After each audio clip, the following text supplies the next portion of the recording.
Former U.S. President Joe Biden issued his first public message after his office said he's been diagnosed with prostate cancer this weekend. The finding came after the 82-year-old reported urinary symptoms, which led doctors to discover a nodule on his prostate. He was diagnosed with the disease on Friday, with the cancer cells having spread to the bone. Biden and his family are reviewing treatment options with his physicians. Posting a picture with his wife on X this morning, Joe Biden wrote, "Cancer touches us all. Like so many of you, Jill and I have learned that we are strongest in the broken places. Thank you for lifting us up with love and support." You know, we diagnose over 300,000 men a year with prostate cancer in the United States. Only about 5% of those are what he has, where it's metastatic prostate cancer. So when you look at like the highest risk prostate cancer that we can diagnose, that is what former President Joe Biden has been diagnosed with recently. Yesterday, Biden's office said it represents a more aggressive form of the disease, but the cancer appears to be hormone sensitive, which allows for effective management. Prostate cancer specialists said the fact that it has spread to his bones means it's no longer curable, but there are treatments that can control it, possibly for years. So with prostate cancer that's metastasized to the bone, you could control it for years. 2 or 3 years is very realistic, and some lucky patients get control for 4, 5, 6, and even longer. A urologist said Biden is likely to undergo androgen deprivation therapy. The treatment usually starts the day of the diagnosis.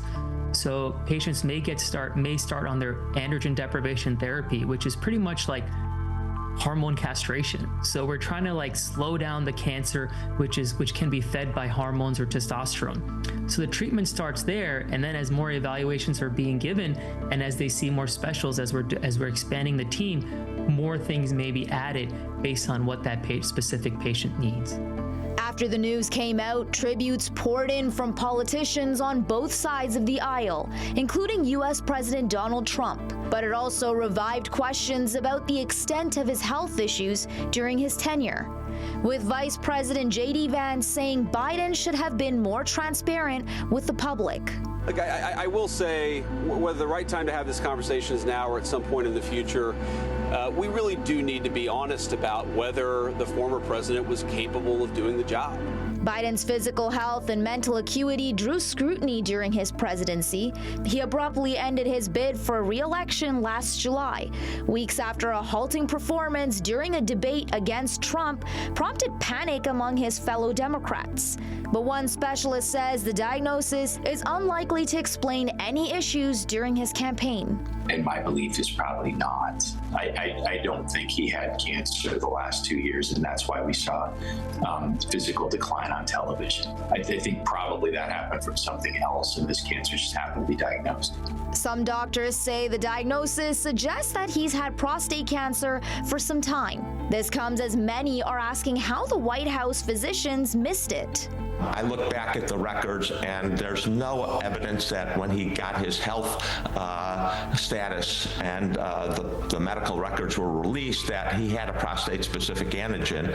Now, it is true that a lot of people recommend not doing a prostate-specific antigen after 70, but President Biden's been in public life a very long time. He was vice president and had a lot of exams under 70, so it's a little surprising that they didn't do it, and maybe President Biden decided he didn't want the test. Today, the White House press secretary was asked about the medical unit amid those concerns. Is President Trump worried about the quality of care that presidents get here? Not as far as President Trump is concerned. The White House physician we have here is phenomenal, and the team of physicians that take care of the president, particularly at Walter Reed Medical Center, are great. He's in great health, and he trusts his physicians.